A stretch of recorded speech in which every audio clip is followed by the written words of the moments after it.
Assalamualaikum warahmatullahi wabarakatuh. Saudaraku kaum muslimin wal muslimat di mana saja Anda berada. Alhamdulillah pada hari Sabtu tanggal 31 Agustus 2024 saya berkesempatan lagi untuk menghadiri dan merekam ceramah dari Ustadz Insinyur Angun Samudra dengan tema keutamaan akhlak dalam Islam.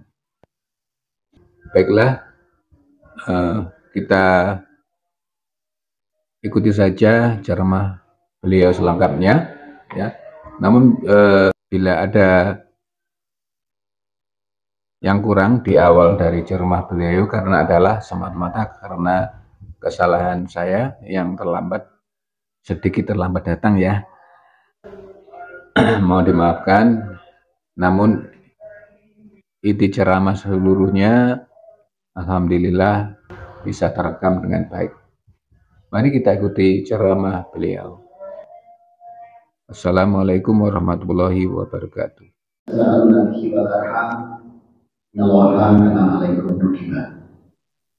Ya ayyuhallazina amanu ittaqullaha wa qulu qawlan sadida yuslih lakum a'malakum wa yaghfir lakum dhunubakum wa may yuti'illah wa rasulahu faqad faza nadima. Yang saya hormati, yang dirahmati Allah, yang dipilih, dijamin oleh Allah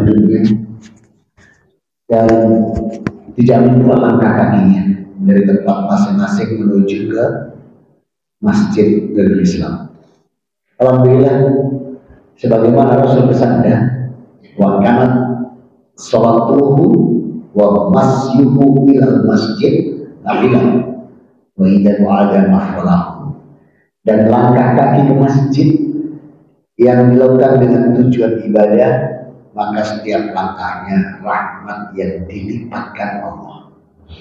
Wa idza qa'ada mahfalahu. Dan duduknya di masjid, duduk yang dijamin Allah mendapat ampunan dosa. Amin. Ini baru sebagian nikmat dari berislam, belum nikmat-nikmat yang lain. Nikmat iman, nikmat kesehatan, nikmat umur, nikmat rizki, nikmat ilmu, nikmat keluarga, nikmat banyak gak mampu kita menghitungnya. Wa in ta'udu nikmatallahi la tuhsuha.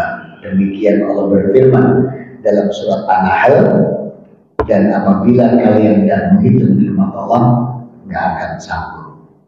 Maka sebaik-baik kita sebagai hamba Allah adalah bersyukur. Dengan kita bersyukur, nikmat ini ditambah. Janji Allah hak diletakkan di surat ke-14 Ibrahim di ayat yang ke-7. Wa in ta'adzana rabbukum la in syakartum la azidannakum wa la in kafartum inna adzabi syadid. Dan barang siapa mensyukuri nikmatku, aku akan tambahkan nikmat-nikmat ini bagi. Manakala kufur terhadap nikmatku, ada itu sangat pedih. Oleh karena itu, bersyukur saja. Semoga yang hadir pagi ini, yang benar-benar dipilih oleh Allah ini dan segenap keluarganya, benar-benar dikatakan Allah sebagai hamba yang abd dan syakura. Amin. Salam dan salawat tercurahkan pada junjungan kita Nabi Muhammad SAW.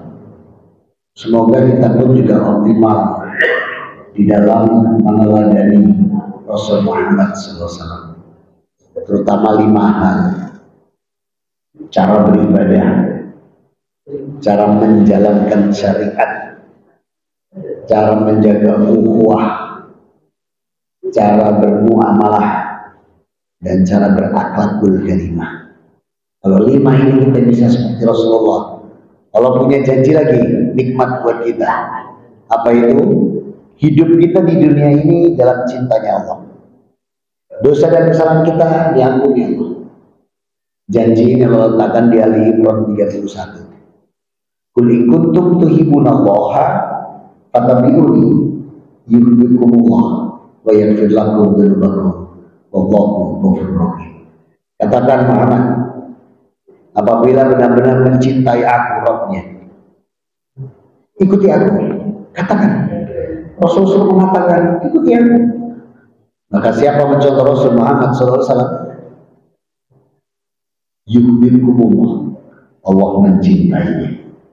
Wa yaghfir lakum dzunubakum, Allah mengampuni dosa dan kesalahan. Semoga kita yang hadir pagi ini dan segenap keluarga kita, Allah jadikan optimal di dalam meneladani Rasulullah Muhammad SAW, sehingga tercapai derajat hamba-hamba yang muttaqi, husnul khatimah, dan ahlul jannah. Amin. Selesai mukadimahnya. Tema kita hari ini adalah keutamaan akhlak. Kenapa saya pilih keutamaan akhlak? Hampir di semua masjid saya bawakan ini sekarang, akhir-akhir ini. Karena saya baca berita Pak, di negeri Konoha, ya, Indonesia ada. Itu pemimpin-pemimpinnya akhlaknya udah rusak semua. Ya. Itu di negeri Konoha. Sama satu lagi negeri Wakanda. Ya, Indonesia enggak beda maksudnya. Nah di sini makanya perlu saya menyampaikan nih keutamaan akhlak supaya akhlak kita nanti dirubah, diingatkan kembali. Mudah-mudahan yang mengikuti jalur live-nya ini atau online-nya ini nanti bisa terbuka akhlaknya menjadi yang baik, dan kita yang hadir pun semakin diperbaiki oleh Allah. Amin. Kenapa akhlak begitu penting di dalam Islam? 13 tahun lamanya Rasul berdakwah di Mekah. Itu belum ada syariat. Belum ada syariat. 13 tahun berdakwah di Mekah itu Rasul cuma menekankan tauhid dan akhlak. Dakwanya dengan dua metode, tauhid, akhlak, tauhid, akhlak. Tauhid, akhlak. Bahkan khomer itu belum diharamkan. Kalau saja khomer langsung diharamkan, gak ada yang masuk Islam kayaknya. Terutama Umar bin Khattab radhiyallahu anhu. Kenapa? Itu bandarnya, tukang buka botol, bandarnya. Jadi kalau langsung khomer dilarang, nggak mau masuk. Sudah Islam aja Umar masih minum, baru setelah An-Nisa, Al-Maidah dan diturunkan 3 ayat tentang khomer baru berhenti. Itu Umar. Nah, sahabat Umar bin Khattab radhiyallahu anhu. Maka begitu pentingnya 13 tahun lamanya Rasul berdakwah tanpa syariat diturunkan Allah. Syariat Allah turunkan itu setelah Rasul hijrah di Madinah. Satu persatu syariat sholat, syariat puasa, zakat, sampai yang terakhir haji umrah itu di akhir-akhir. Jadi 13 tahun itu dakwanya tauhid, akhlak. Karena apa? Akhlak manusia di masa Rasul Muhammad SAW, terutama kaum jahiliyah di Arab, di Saudi Arab itu, di Arab ini, akhlaknya pada Allah kacau. Apalagi sekelilingnya banyak juga Yahudi di sana, ada juga Nasrani di sana.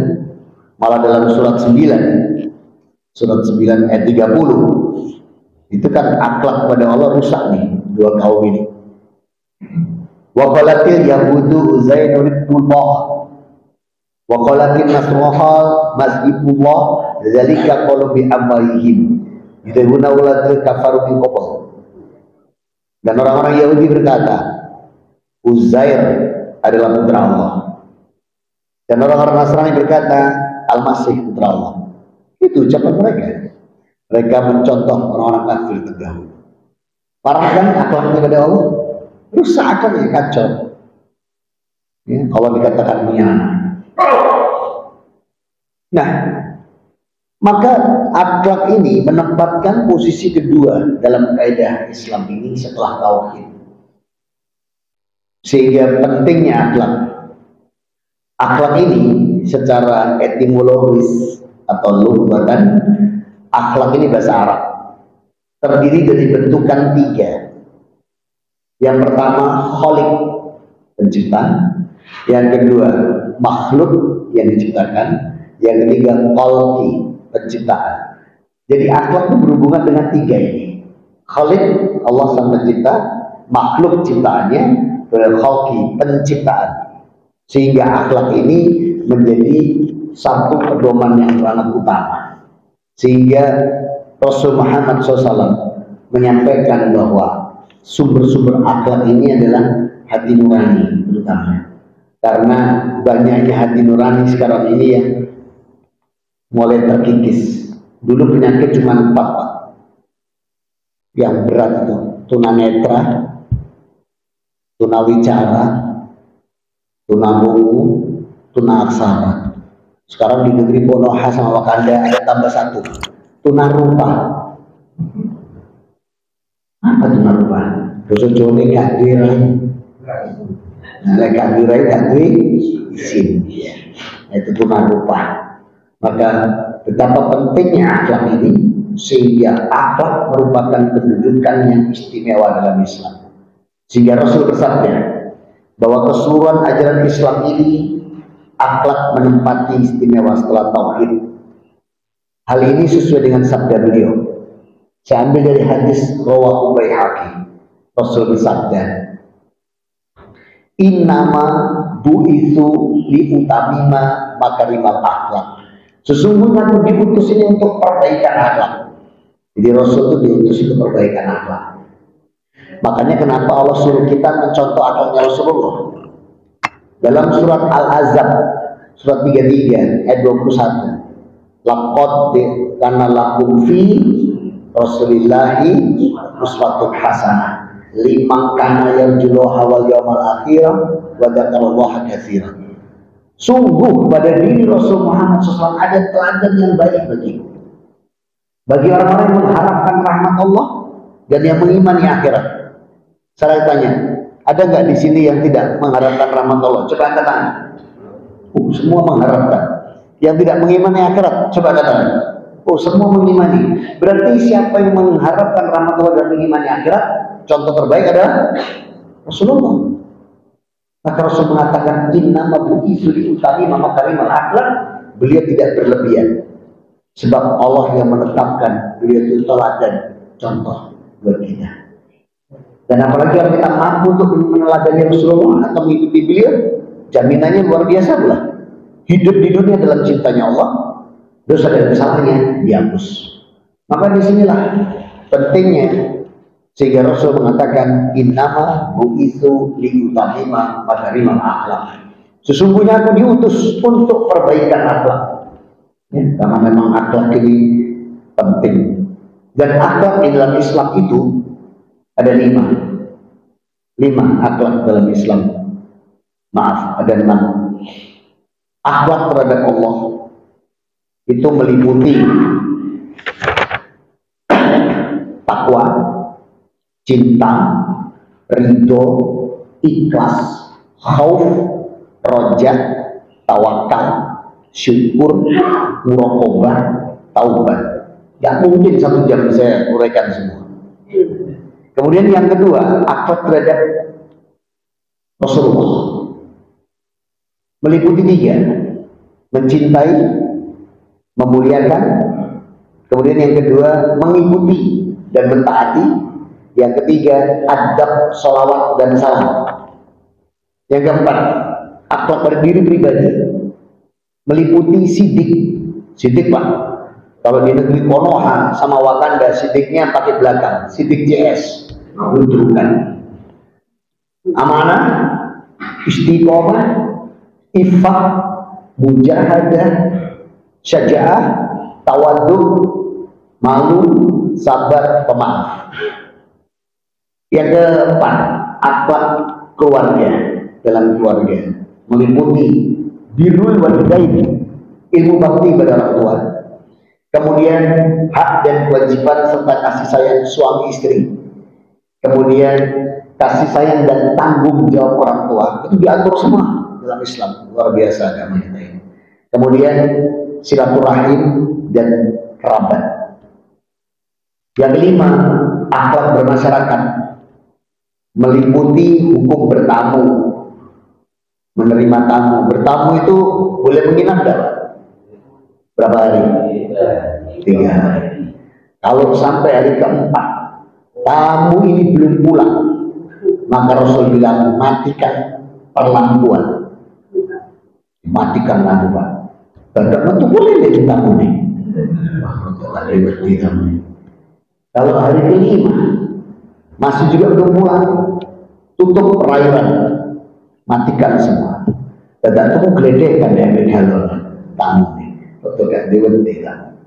Kalau sampai hari ke-6 belum pulang, tutup dapur, tidak ada masakan. Pesan online tamu, aja tamu belum pesan. Kalau hari ke-7 belum pulang, tinggalkan rumah, enggak, pamit satu keluarga keluar. Iki ada kepentingan, kita satu keluarga harus pergi. Oh ya gak apa-apa, kamu tak jogo, enggak panjang gak kelima. Maka disinilah ada adabnya. Kemudian hubungan baik dengan tetangga, hubungan baik dengan masyarakat, pergaulan muda-mudi, ukhuwah Islamiyah.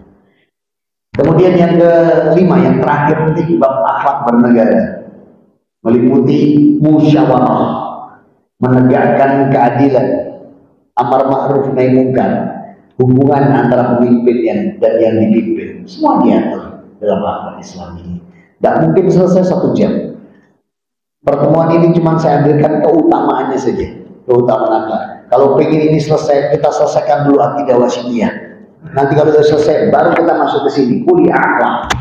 Baru kita bahas satu persatu ini nanti. Ya, mudah-mudahan Allah berikan kita semuanya di umur yang berkah, kesehatan yang berkah, rezeki berkah, Allah thayyibah. Senantiasa dipanggil Allah, diberi kesempatan untuk bisa mengaji, untuk bisa bertalabul ilmu, menyampaikan yang hak datang dari Allah Subhanahu wa taala dan Rasulnya, sehingga kita nanti mencapai amalan-amalan dari amal fardu kita, amal sunnah kita, amal soleh kita di atas Quran, sunnah dan ijma ulama yang diridhoi Allah, sehingga amalan kita jadi amalan yang soleh, solihah, makbulah, wa mutaqabbalah. Amin.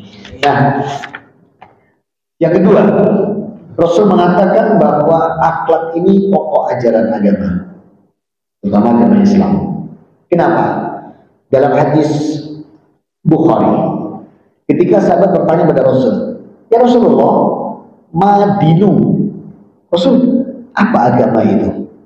Rasul menjawab, husnul khuluq. Agama itu akhlak yang baik.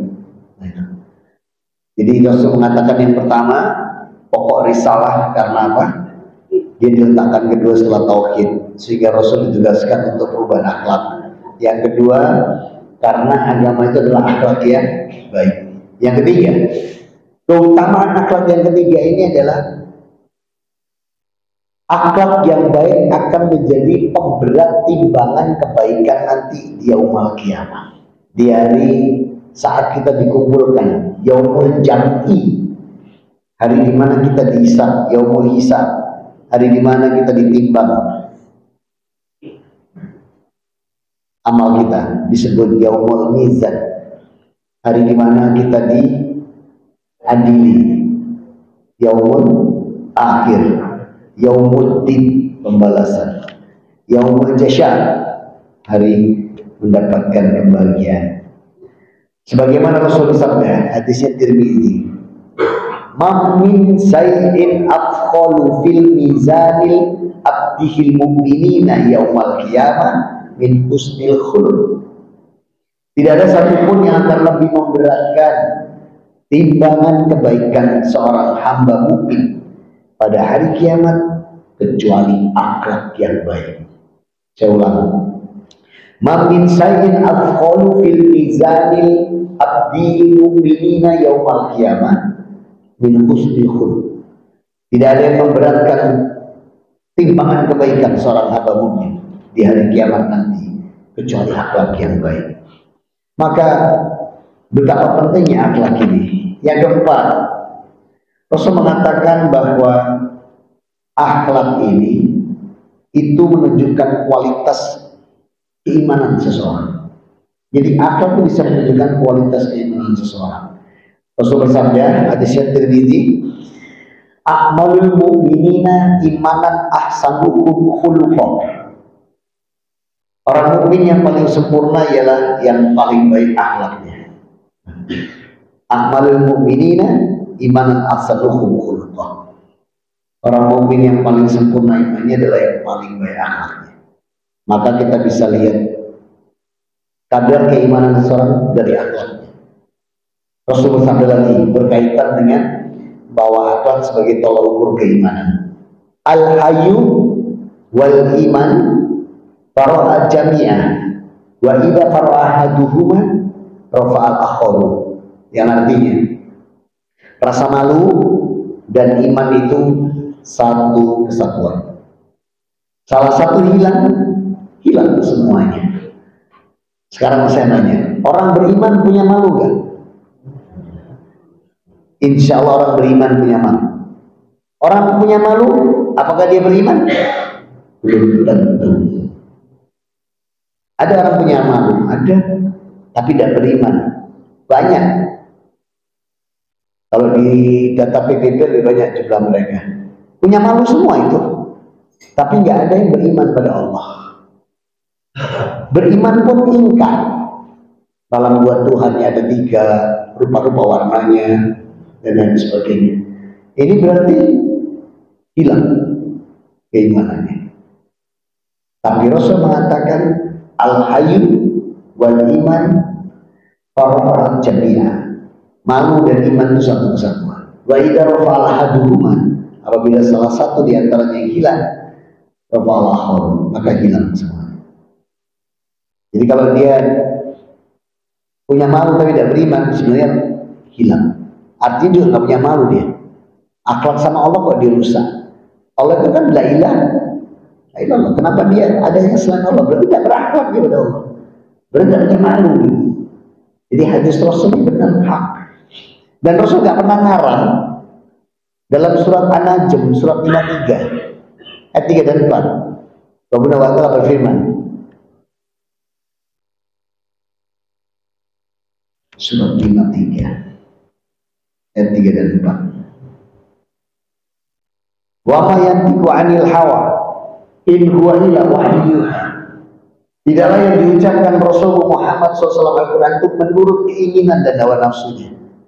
In huwa illa wahyuha. Semua yang diucapkan Rasulullah Muhammad SAW itu wahyu dari Allah. Berarti kalau Rasul mengeluarkan hadis ini nggak ngarang gitu. Semua ada hujahnya. Semua ada dalilnya dari firman Allah Subhanahu wa taala. Masih menyangkut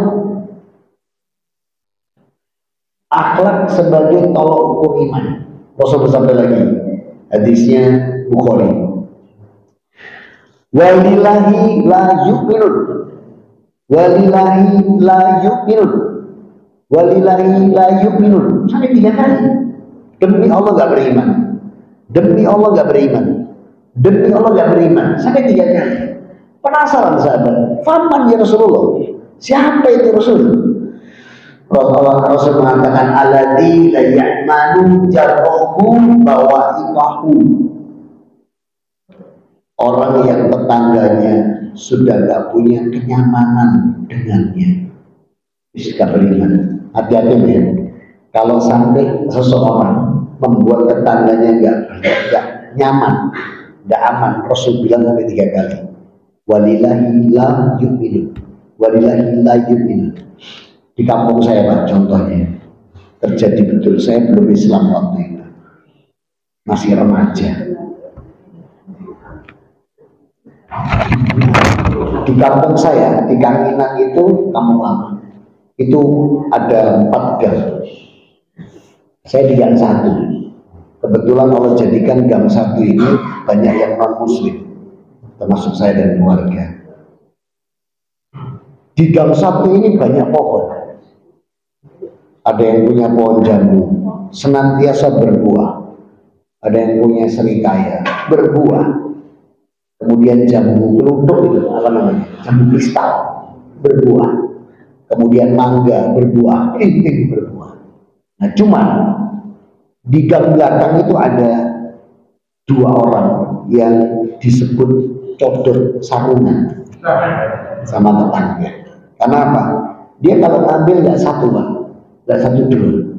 Sak pohon dihabiskan. bawa sarung dua diikat penean, makanya disebut codot sarungan. Nah, jadi kalau itu berbuah, Pak, kami ini anak-anak muda ini melekan, termasuk saya diajar, ayo Chris gitu, kalau manggil saya nama yang lama, melekan supaya kebagian buahnya. Saya enggak sikat codot sarungan. Karena apa? Siang hari itu sudah keluar ini, gambar orang ini. Kalau sudah gigi teko maneh wong ini. Nah, kalau sampai ada teko maneh itu alamat berarti tidak beriman. Kalau sampai kita pas masuk ada yang teko maneh wong ini, berarti tidak beriman kita. Kalau sampai orang tidak nyaman dengan keberadaan kita, tetangga tidak merasa senang, berarti belum beriman. Berarti akhlak adalah ukuran keimanan. Maka kami main sampai pagi. Kalau tidak habis kena codot sarungan. Nah, disitulah saya pikir benar juga ya. Setelah masuk Islam, benar-benar ya beriman. Padahal saya juga belum beriman waktu itu. Iman tapi ngawur. Contoh lagi, Pak, masih di kampung. Karena gang saya itu banyak yang muslim, banyak punya anjing, termasuk saya. Keluarga yang bukan saya, ibu yang punya, papa mama, saya nggak punya bapak ibu, sorry ya, punyanya papa mama aja. Itu kalau Jumat tanpa kesepakatan, anjing-anjing ini kami keluarkan semua. Sehingga kalau mau Jumatan orang-orang Muslim itu tidak berani lewat gang kami, karena masuk tok Pak sini. Dan kami senang, asal nama kayak jalan masjid lewat gang kami yang lain. Termasuk saya, tapi sudah tobat. Apalagi kalau itu sampai bertangkring kakinya, Pak, terus kencingin rumahnya orang yang baik, wah tambah seneng pokok duyui. Karena kita tahu tuh najis dan sebagainya, anjing kan najis kan, semua menyerang dulu. Sekarang harus kawanin, dan bertobat saya. Makanya anak kafir duluan, Pak, bisa dablok. Nah, maka disitulah akhlak bukti keimanan. Akhlak itu tolak ukur, sekian aja keimanannya. Masih menyangkut bahwa akhlak adalah tolak ukur keimanan. Hadis Bukhari, Rasul bersabda, "Man kana yu'minu billahi wal yawmil akhir falyuqul khairu al yasmut." Barang siapa beriman kepada Allah dan hari akhirat, hendaknya berkata yang baik. Kalau nggak bisa berkata baik, diam. Hati-hati loh Pak, ini 17-an, banyak pesta-pesta. Saya lihat di kampung-kampung, ada panggung terbuka, ada ini nyanyi-nyanyi, suara enak, pakai mereka nyanyi ya Pak. Kalau udah bisa ngomong baik, diam aja. Satunya nyaut, ikut dong nyanyi, ngomong harus fales, tambah-tambah. Maka di sini lah, hati-hati. Lomba pingpong, lomba ini fulan mewakili, ada komentar iso tarik lu, jangan meremehkan orang. Kalau nggak bisa ngomong baik, diam. Itu punya Rasulullah murni. Makana yu'minu billahi wa yaumil akhir falyuqul khairu aw liyasmut. Barang siapa beriman pada hari akhirat, berkata yang baik atau diam. Tapi nggak pernah diklaim sama umat Islam, sehingga diambil orang Barat. Silent is golden. Itu mereka yang ambil, padahal punya Rasulullah. Saya pikir dulu punya saya, agama saya, setelah Islam, disian Rasulullah 1400 bijak yang lalu sudah menyampaikan itu. Sedangkan saya sebagai gelendung baru abad ke-berapa? Kadirin terakhir saya. Masih lanjutan hadis. Makana yu'minu billahi wal yawmil akhir falyukrim jarahu. Maka barang siapa yang beriman kepada Allah dan hari akhirat, hendaknya menghormati tetangganya. Bukan cuma mantu, Bapak. Ketemu mantu keluar ke situ, mantu takut sapa? Itu tinggal dikurus mantu, enggak tahu mau budget, Pak. Satu klaster tidak kenal teman. Ya, mantu Pak. Kenali baik-baik. Hormati tetangga.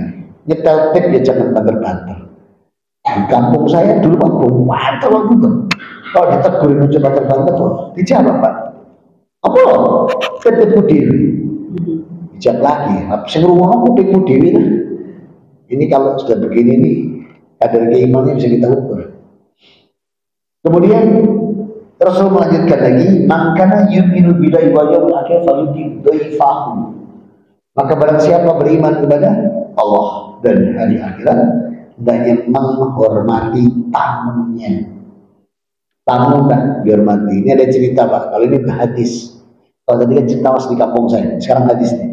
Saya ambil ketika Abu Darda didatangi oleh Abu Dar Al-Ghifari dan beliau minta menginap di sana 3 hari. Ketika datang itu di hari Senin, Abu Darda ini puasa, puasa sunnah.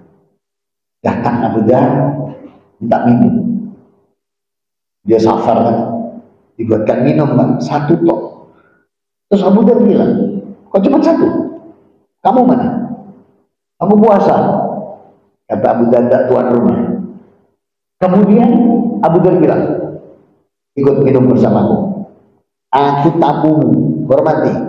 Rasul bersabda, dibacakan Pak sabda Rasul ini. Makana yu'minu billahi wal yawmil akhir falyukrim dhaifahu. Barang siapa beriman hormati tamumu. Ayo minum. Sambil gerutu Pak, buat terpaksa dia ikut minum. Ini dicontoh Pak, ini contoh. Jadi kalau dipaksa tamu, tak puasa. Kalau masih pengen puasa ya, masih pengen puasa dilanjutkan. Waktu tamunya maksa minum, minumnya begini Pak. Kalau pengen dilanjutkan, bismillah. Sudah, ngobrol. Sampai tamunya habis ini biarkan, sudah habis dah. Jangan, ayo, tepaan, contoh Pak. Kalau usah dilanjutkan puasanya. Jadi kalau pengen melanjutkan puasa, seminggu aja. Hal ini dikeluh kesahkan ke Rasulullah. Pas ketemu di masjid, Abu Dzar Rasul, kemarin Abu Dzar maksa saya berbuka ketika bertamu. Gimana? Saya dipaksa berbuka. Puasamu sunnah. Apa kata Rasul? Sadaqta dan bener Abu Dzar. Sebagaimana ucapan dulu. Nah, jadi kalau jenengan pas kedatangan tamu, tamunya minta minum, tamunya maksa, jenengan ikut minum, jenengan sebagai tuan rumah, kalau pengen melanjutkan puasa, minumnya seperti tadi, 1 teguh aja. Jangan ketepaan, belak, terus gak sama-sama deh. Tapi jangan dibuat modus ya. Puasa Senin Kemis, kok nelak, kok luwe. Koncone sing geragas diteleponi kabeh. Gak ini lah. Supaya nanti ngajak minum masyarakat. Ini modus. Maka disinilah tamu itu dihormati betul. Ini akhlak sebagai seorang mukmin. Jangan dibalik ya. Jangan tamunya puasa dipaksa berbuka. Tamu ini poso, ini menghormati tamu. Wale, ayo buka, tak sediakan, tidak boleh. Tuan rumah boleh dipaksa berbuka sama yang tamu. Ya. Jangan dibalik. Kemarin ada yang terbalik Pak, laporan saya teman. Aku ini loh, poso emang ngomongnya gitu, hormat. Jadi ini menghormati tamu. Loh, wale bro, saya bilang. Sampai yang boleh membatalkan tuan rumah. Oh ya, wah, tiwas katanya. Jadi jangan dibalik ya.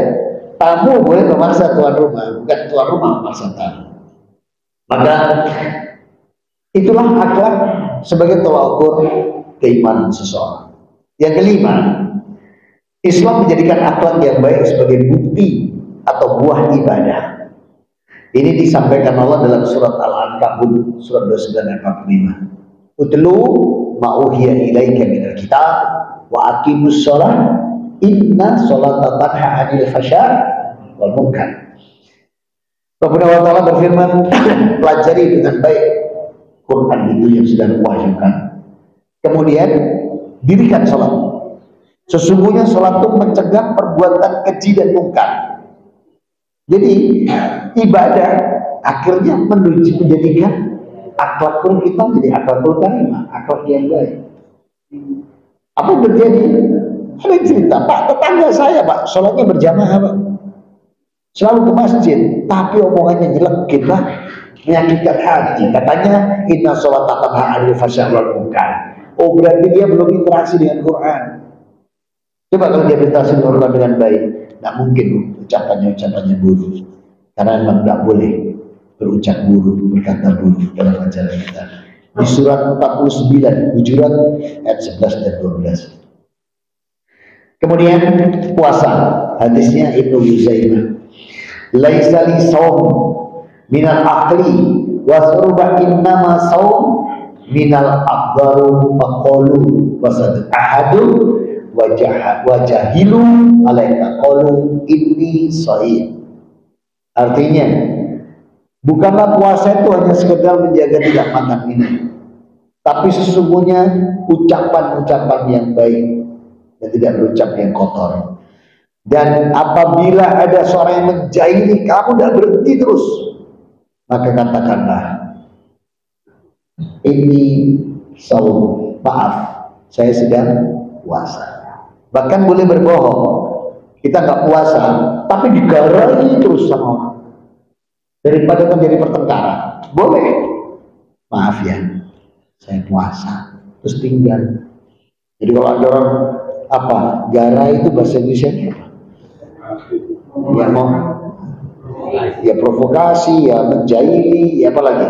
Pokoknya ya jaraknya Jawa mas. Jadi pokoknya dijarah gitu ya.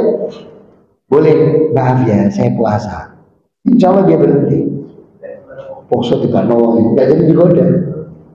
Walaupun tidak puasa, hanya puasa. Tidak akan jadi pertengkaran. Dan kalau itu diucapkan, berhenti orang yang menggoda itu.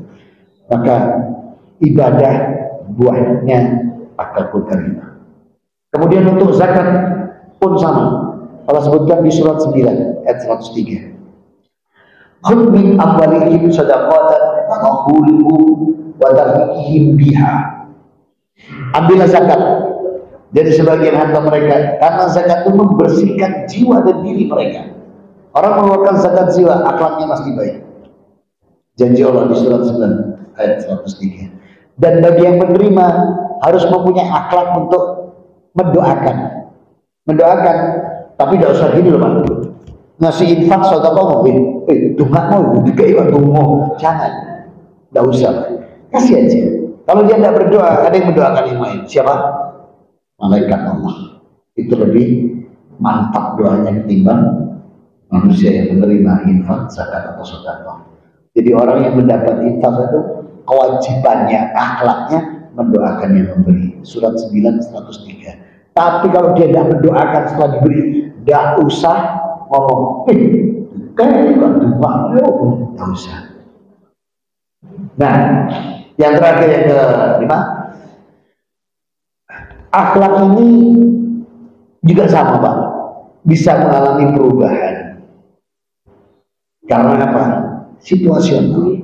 Maka kita pun juga diminta untuk senantiasa mendekatkan diri kepada Allah dan memohon dalam doa agar akhlak kita senantiasa dalam kebaikan. Allahumma dini wal ahsanu wal akhlaqi fa innahu la yakudi la ahsanihim anta illa anta. Ya Allah, tunjuki aku jalan menuju akhlak yang baik, karena sesungguhnya tidak ada akhlak yang memberi petunjuk kepada selain Engkau. Hadis riwayat Muslim. Jadi mintalah pada Allah akhlak-akhlak yang baik, sehingga kita nanti mampu dalam dunia kehidupan dan dinamika ini, mampu untuk menjadi cahaya-cahaya yang memberikan penerangan sehingga orang lain ikut serta untuk mencontoh kita, memberikan keteladanan, bisa berakhlakul karimah. Yang terakhir, ciri-ciri akhlak dalam Islam itu ada 5. Yang pertama, akhlak robbani, tadi akhlak kita dengan Allah. Yang kedua, akhlak manusiawi, disebut Islam dengan hablum nanas. Kemudian akhlak universal, ini mencakup menjaga ukhuwah, menjaga kedamaian bersama non-muslim sekalipun. Dan ini sudah Rasul buktikan dengan beliau mengeluarkan piagam Madinah. Mampu menerima orang-orang Yahudi, orang-orang Nasrani, cuma ada batasan-batasannya. Bisa bersama-sama, boleh bermuamalah. Ini akhlak universal. Kemudian yang keempat, akhlak keseimbangan. Artinya diri pribadi dan hubungan ibadah kita pada Allah Subhanahu wa taala senantiasa dijaga agar mencapai akhlak-akhlak realistik. Ini yang bisa saya sampaikan untuk renungan pagi hari ini. Mudah-mudahan bisa bermanfaat. Mohon maaf atas. Ada yang mau didiskusikan? Tidak ada. Tutup sama saya. Waalaikumsalam warahmatullahi wabarakatuh. Alhamdulillah.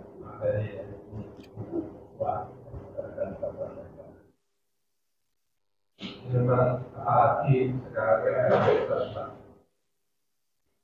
hanya kita dan tidak, ya sengaja tidak sengaja kita itu mudah untuk itu tadi kalau secara langsung kan kita menjawab di medsos ini luar biasa.